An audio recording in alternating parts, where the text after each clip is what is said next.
Hey, what's going on, everyone? It's Thomas from Llamas Tech, and today I'm going to be showcasing how to create an AWS Lambda function using the AWS console. So first, let's go ahead and click on Services in the upper left-hand corner, and you can either type in Lambda to be able to receive the different keyword pull-up matches there, or you can go under the Compute category and click on Lambda. And so if you haven't created a Lambda function before, this is the screen or the kind of the landing page you're going to be met with. But if you have already created a function, this should be the page that looks like for you, or this is what it should be for you. Let's go ahead and in the upper right-hand corner, click on Create Function. So you're getting a different few options here, but we're just going to author from scratch just from the purposes of this tutorial. And we're also going to name this Sum Function. Now, what the purpose of this Cloud function will be is to essentially take in a payload and process a list of integers and sum them up, all using Python 3.7 as our runtime, or all using the sum function provided by Python. And we're going to output that summed value. And we're going to go ahead and specify a permission set here. So let's go ahead and create a new role with basic Lambda permissions. Now what this is doing is that it's interfacing directly with the IAM service, or Identity Access Management, which essentially is giving Lambda the permission to send logs to the CloudWatch service. And we need that so that we can further debug the Lambda if something goes wrong. So let's go ahead and create a function. So when also additionally creating the function, you can also specify other things such as use an existing role or create a new role from AWS policies as well. But we're just going to go ahead and use the standard default basic Lambda permission set that we're given whenever we create it with the function. So as you can see, we're greeted with a green message here, successfully created the function Sum function. You can now change its code and configuration. To invoke your function with a test event, choose test.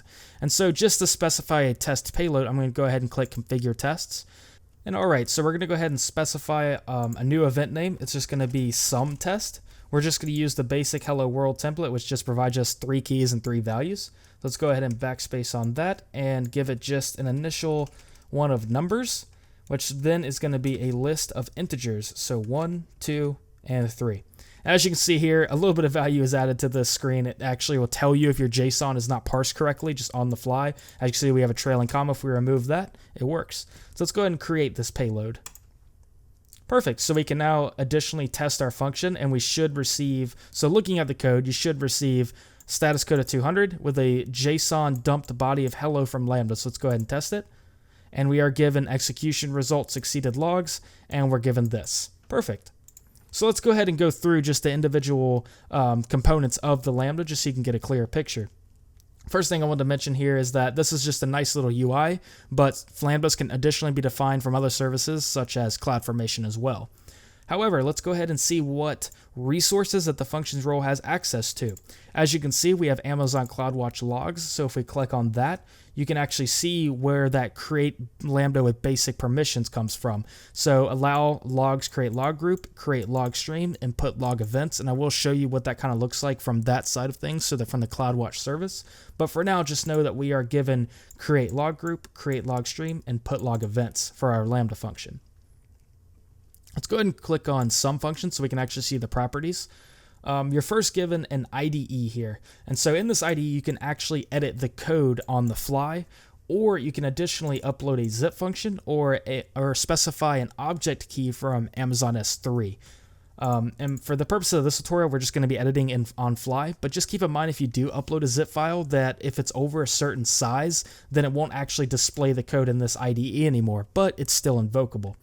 And of course, we specified the runtime as Python 3.7, and this is kind of the important portion here. So you may be wondering, well, how does the Lambda know how to process the event? And that's through this handler that's specified. So as you can see, our value is Lambda function dot Lambda handler, and where it gets these two values from is Lambda function is the file name, and then Lambda handler is the method or function name. And so as you can see, the event and the context are passed into that. Keep in mind here that lambda function.py does not actually specify, well, within the handler does not actually specify the .py here for the file name. It's just strictly the raw file name with the raw function title. And of course, it can be anything. It can be any named function and any handler name, but as long as it's specified and has event and context, it will actually be correctly used by the Lambda. Go ahead and scroll down. You can also give environment variables to Lambda, so any type of event that you want to, or sorry, any type of information you want to have to the Lambda, you can give it a key and a value and then access it directly from the Lambda.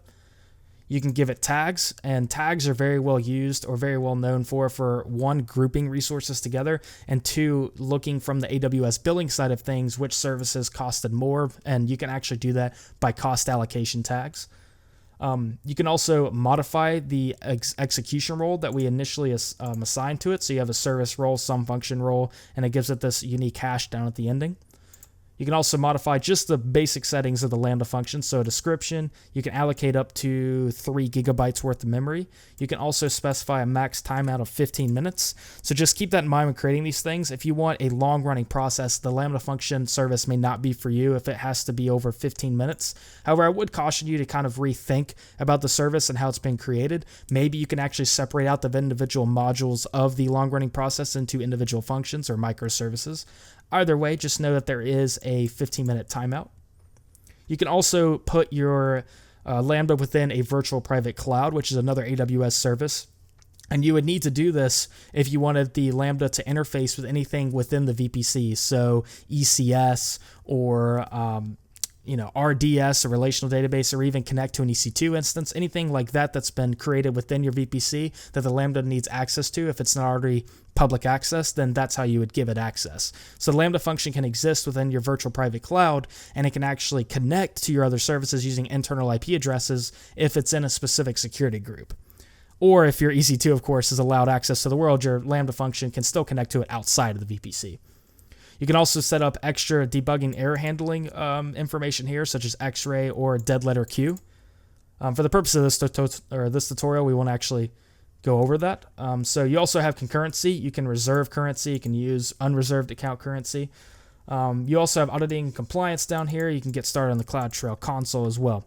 So let's go ahead and save this function. Perfect. All right, and let's go ahead and just add a little bit of code.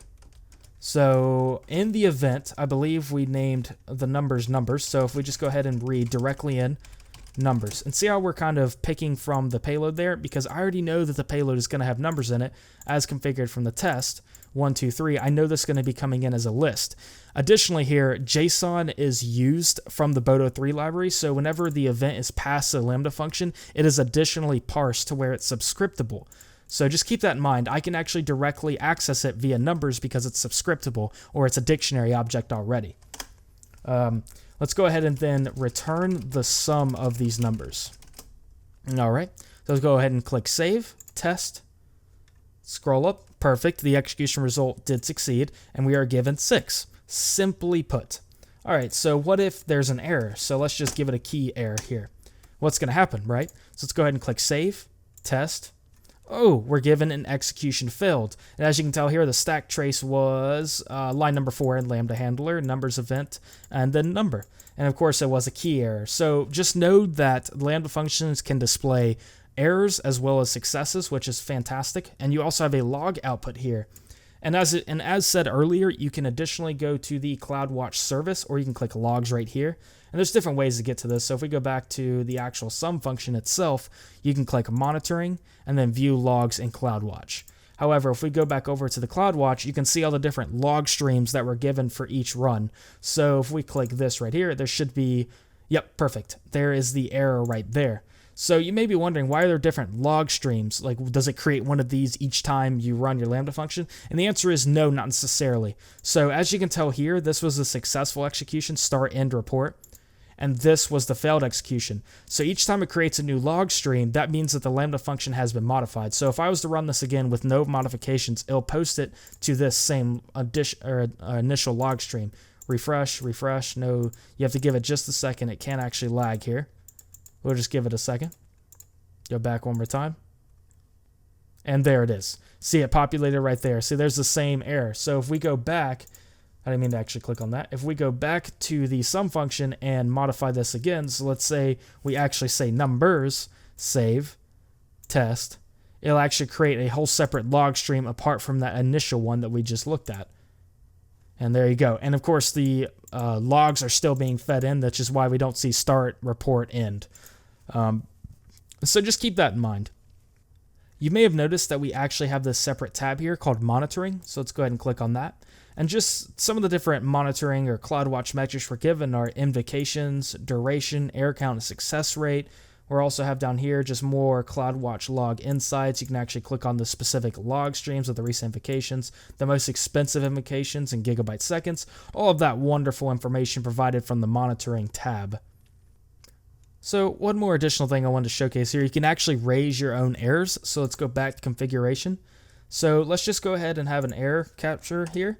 So if numbers, let's actually say that the user passed in a string instead of a list in the JSON payload. So if is instance numbers, and then is a, or maybe I should say, yeah, let's do list. So if is instance, oh, go ahead and provide that right there. If is instance numbers list, then we can go ahead and return the sum of numbers. Else, raise a value error of anything. So numbers must be a list of integers. So what will happen whenever we execute this function? Save, test. Perfect. It worked. Now let's go ahead and click configure test events, and let's give it just a string. Test. And of course, we're given a value error that we raised ourselves, and it was ingested inside the CloudWatch logs. So we can go ahead and go back to this, configure one more time. Let's showcase this once more. 1, 2, 3, save, test, and boom, there we are given it. Execution results. Let's go over to the logs, and we can see in the CloudWatch streams. Perfect. There's all the different latest executions. So I just wanted to highlight one more time here how awesome the AWS Lambda function is. You can essentially do any specific task you'll want to do. You can also streamline several of them together.